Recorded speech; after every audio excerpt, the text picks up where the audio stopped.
Hello students, good morning. I am Dr. P.S. Kaushik, Principal at Sri Digambar Institute of Technology, Dausa, Rajasthan. I am taking the subject Engineering Mechanics, which belongs to Mechanical and Civil third semester. This will be my third lecture on this topic, in which we will be covering the fundamental laws of mechanics.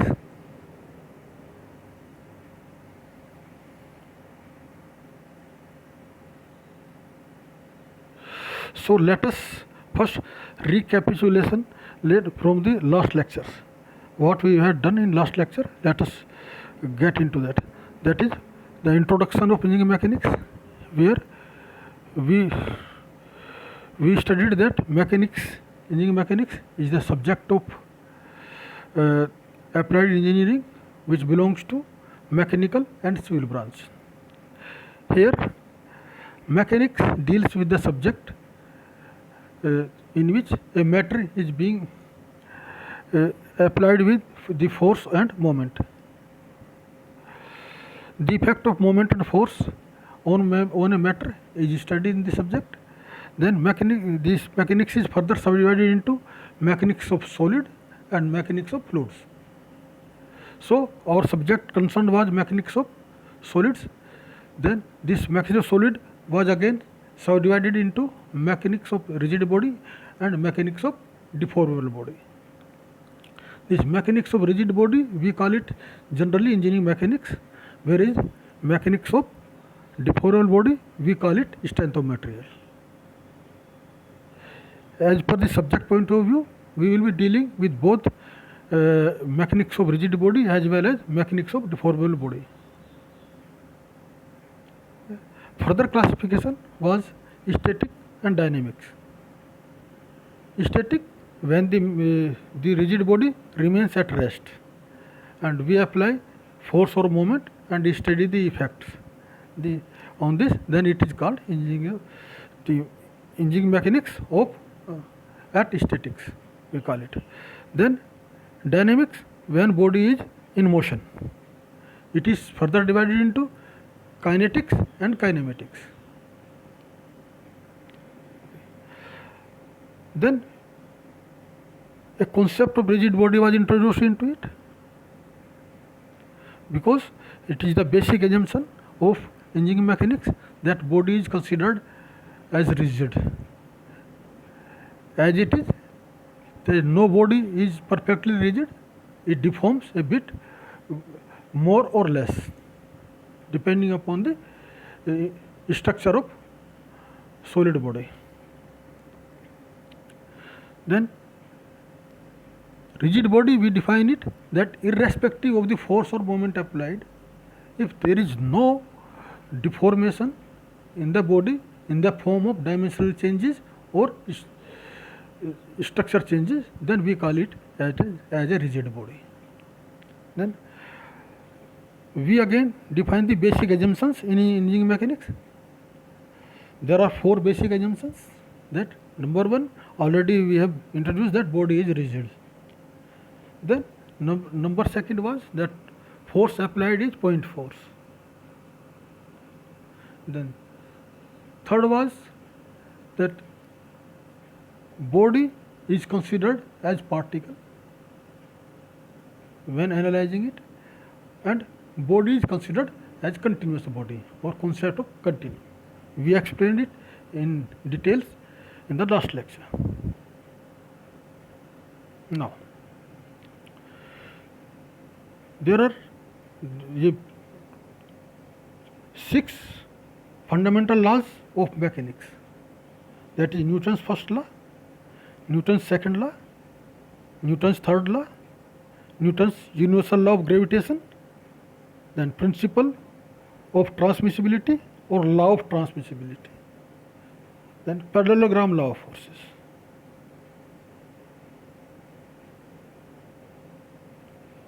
Newton's first law states that a rigid body will remain at rest or in uniform linear motion or angular motion until and unless it is being forced by an external agent, that may be force or torque. This law gives the concept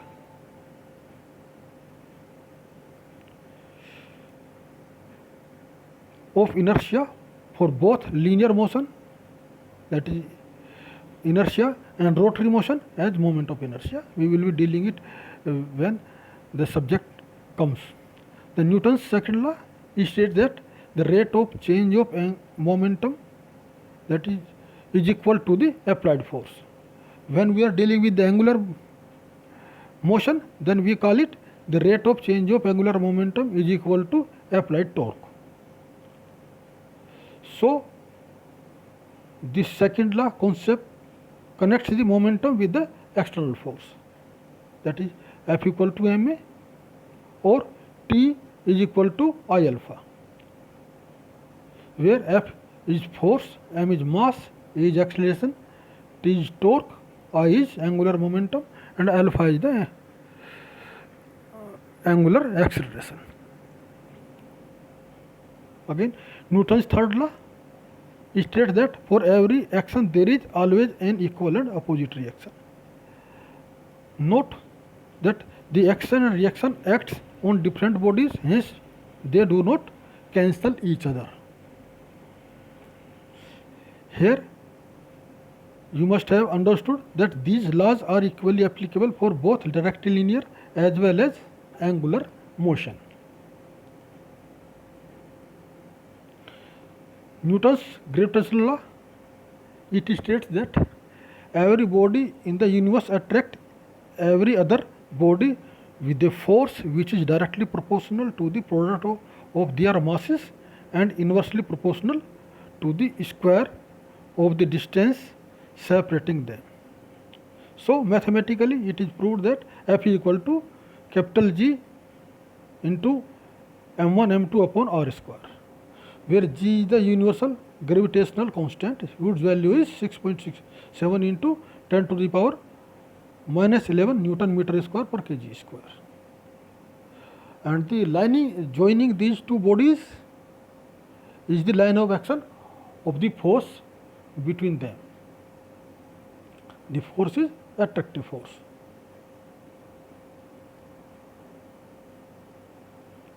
Now we will be dealing with the force. What is force? There is always a misconception. Then we call, when a student is being asked what is force, then he will say pulling force, pushing force, or F equal to ma. Pulling force or pushing force, it is a type of force. But what is force? Again, when he say F equal to ma, then he is not defining force, but he is giving an equivalence, that force is equal to mass into acceleration. Or as per second law, there is a relation between momentum and force, that rate of change of momentum is equal to applied force.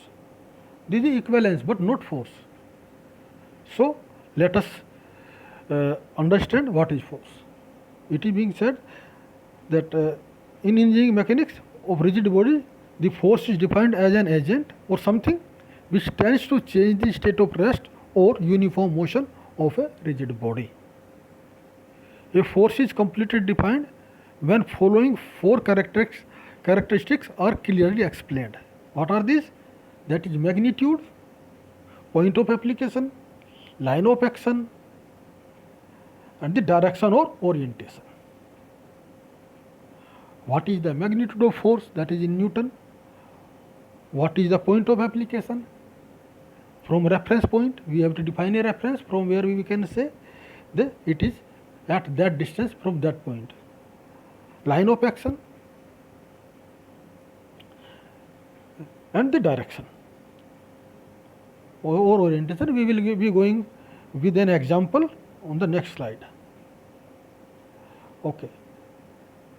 Take the example of this wrench, which is trying to rotate a bolt in the clockwise direction by applying a force F. So we can say that magnitude of this force is F Newton. It is acting at a distance of d meter from the center of the bolt. Its line of action is vertical. It is directed or oriented towards downward, producing a clockwise moment. Now the question comes, what is a moment?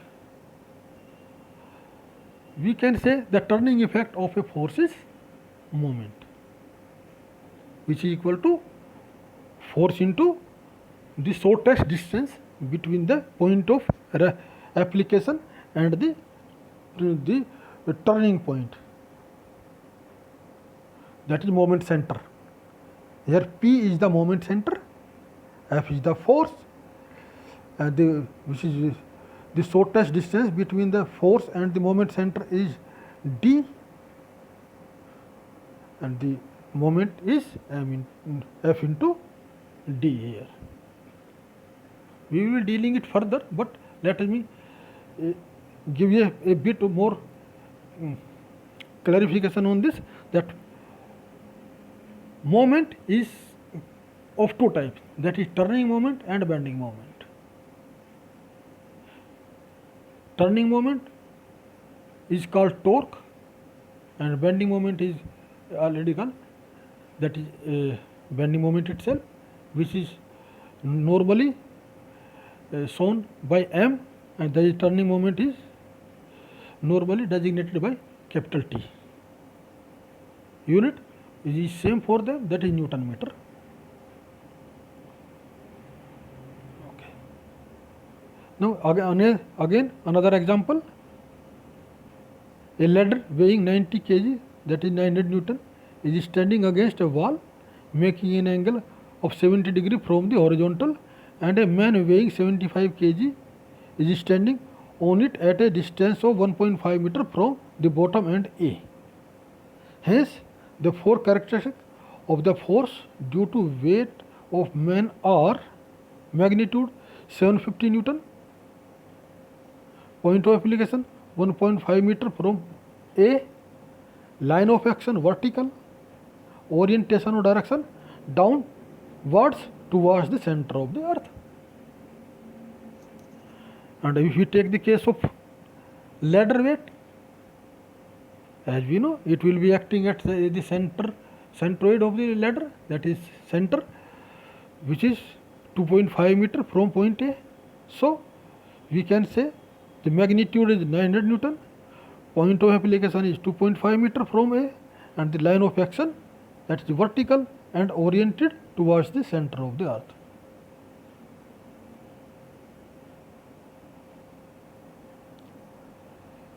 Note that in case of mechanics of deformable bodies, the force is defined as an agent which tends to deform the body.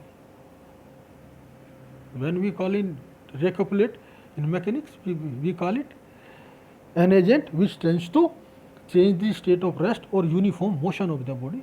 But in strength of material, we can define it an agent which tends to deform the body.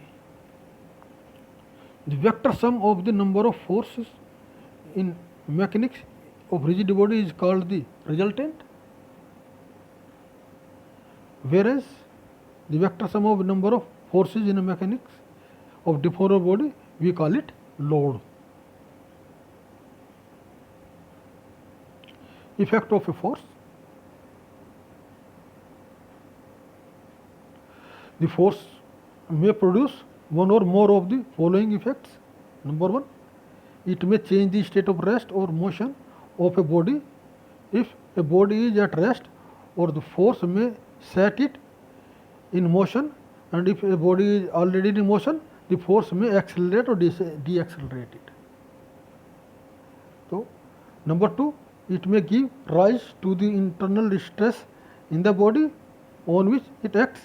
We shall study this effect in mechanics of deformable bodies, that is strength of material. Now, conservative and non-conservative force. What are these? The conservative force is that force for which work done depends only on initial and final points, that is gravitational force, electrostatic force, and elastic or spring force. In other words, if the work of a force is in moving an object between two positions is independent of the path followed by the object and can be expressed as the change in its potential energy, then such a force is called conservative force. Take the example shown in the figure. From point A, an object of mg Newton is following two paths, path A and path B. But considering the atmosphere as frictionless, then we can say the potential energy lost is equal to the gain in kinetic energy. Initial, the potential energy at A was mgh1, at point B it becomes mgh2. The change in potential energy, that is mg h1 minus h2, is equal to half mv square, where v is the velocity, final velocity at point B, considering that initial velocity at A is 0.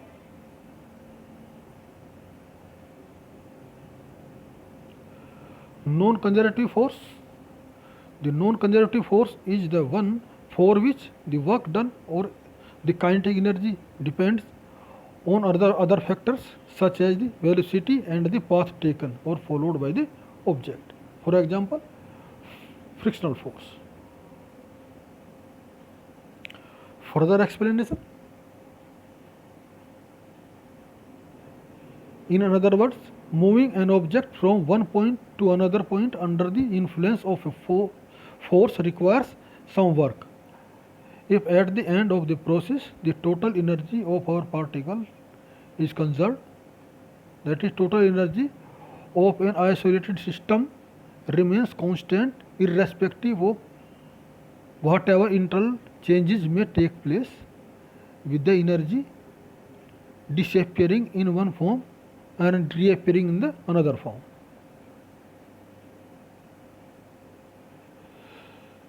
Then we call recapture the work done on the system.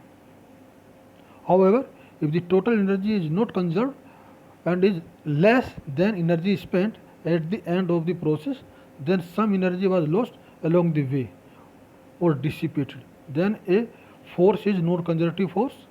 Hence, a non-conservative force dissipates energy. Kinetic friction which dissipates energy is a non-conservative force. A conservative force will not dissipate energy, that is gravity, electric force, magnetic force, and or conservative forces.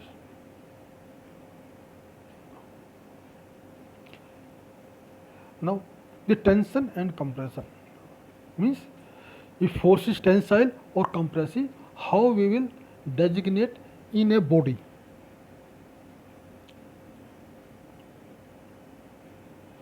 Take an example, first example, that in tensile force. The external force is acting outwards, pulling the body. Then the resistance generated inside body will be acting opposite to the external force. Hence, two arrows facing each other shows the tensile force within a body. Similarly, two arrows facing apart will be showing the compressive force. You may visualize it that it will be looking like that when we visualize the force from outside, then pulling force is facing away from the body, that is tensile force, and compressive force is facing towards the body, that is forcing into the body. But when we sit onto the body, then we will visualize that the compressive force will oppose the, hence it will be facing outwards, and the tensile force will be again uh, pulling back, hence it is being shown inwards. So the tensile force, the arrow marks face each other, and for compressive force, arrow marks goes away from each other.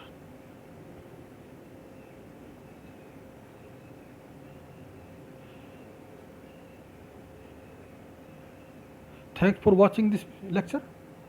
I think today's lecture you may be finding some more interesting, and next lecture you will find it again further more interesting. Thank you.